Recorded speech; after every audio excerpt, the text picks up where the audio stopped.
I know I skipped Halloween 3, but that didn't really feature Michael Myers or any real horror icon, and it wasn't really that scary. So I just skipped over it, and now we will be reviewing Halloween 4, so let's get into it. So right off the bat, the intro for this movie is amazing. Now, there is no like jack-o'-lantern intro scenes, it's just like a beautiful fall farmhouse, like a beautiful fall town, and it's really, really well done, I think, and makes for one of the best intros in the franchise. It's very like beautiful and fallish, gets you in the mood for fall. So I really did like that little intro there. The actual beginning of this movie is really, really chilling. It starts with us following an ambulance truck going through a rainy street the day before Halloween, and this ambulance is carrying Michael Myers, his comatose body, and he's all burned up, bandaged up, and in an apron, and then all of a sudden, as soon as the doctors mention his niece, he springs into action and grabs one of the guy's heads and slams it into the door of the ambulance truck and then sticks his thumb into his forehead. I'm watching this scene and I'm like, how's he doing that? Like, he's not Cassandra Nova. Freaking sticking a freaking finger in your forehead. Very bad. But yeah, then the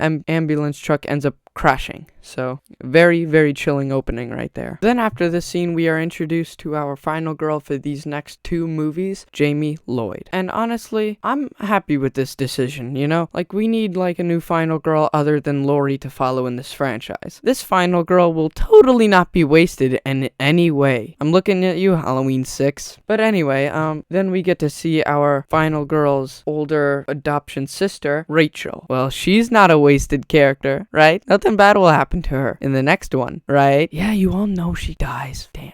But anyway, so they have a talk and Jamie goes back to bed. And then the next morning, it is, shocker, Halloween. And guess what? Loomis is still alive. Oh, burnt face and everything. He finds the crashed ambulance in a river and checks it out. And then we get to see old Mikey boy at Penny's gas station. And he kills a mechanic and gets the jumpsuit. And then we get to follow Loomis going through this gas station and then going to the diner side and seeing Michael. And we get to see him in the jumpsuit with a bandaged up face, and then Loomis picks up his gun, fires a few shots that sound so cartoonish, it's not even funny, and Michael disappears. And then Loomis goes to his car, and then that blows up, causing Loomis to hop away and Michael to escape. Then we see Jamie at school getting bullied because her uncle is the boogeyman, and then Rachel and her friend pick Jamie up and take her to this store to get a Halloween costume where she sees Michael Myers. And also Michael gets his mask from here, the awful Halloween 4 mask. I mean, it's obviously not as bad as the next movie's mask, but it's certainly up there. Then we get to see Loomis basically hitch a ride with this old man who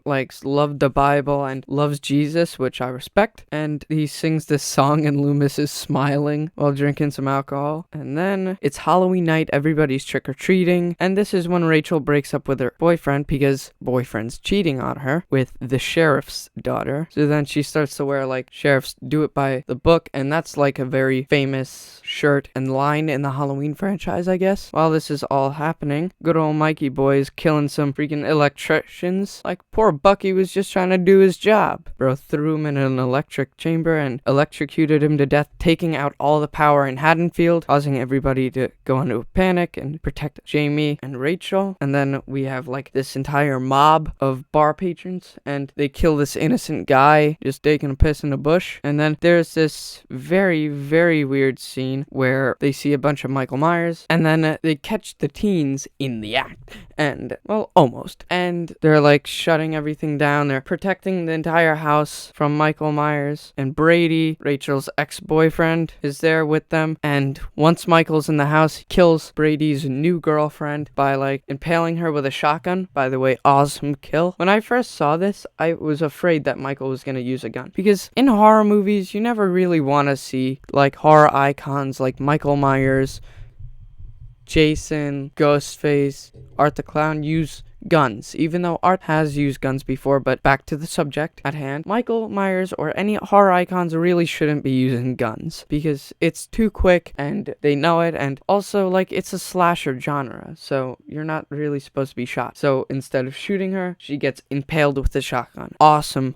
kill. Then we get to see Michael fight Brady. Brady does a pretty good job, but ultimately gets killed when Michael snaps his neck very brutally. Then there's like a little chase that ensues between Rachel, Jamie, and Michael that leads to Rachel falling off the roof and continuing to run. Then really the movie ends when our characters get away with the mob from earlier in the movie. But then Michael hitched a ride with them and just kills all of them one by one. And then he crashes through the driver's window seat and freaking rips his face off. Honestly, one of the most goriest moments in the entire Halloween franchise. Then, with Michael on the roof and the driver dead, Rachel pushes him out the car and drives and then makes a sharp stop, causing Michael to fly off the car and then just stand there looking at her until she hits Michael with the car, sending him flying away. Then it all takes it to a empty yard where a bunch of officers just light Michael up, like shoot him with shotguns, pistols, and everything. It's crazy. And then he falls through like a shaft, and that leads to him like floating away in the ocean in like a river. This isn't the lazy river, Michael. You don't get to go on for another sequel. But yeah, he foolishly just like is laying in the lazy river, kind of just floating away, being like, I get another sequel, bitches. Which he did get a lot more sequels. And then yeah, you think it's over, but then one of the most craziest and controversial things in this franchise happens. Jamie Lloyd becomes Michael Myers,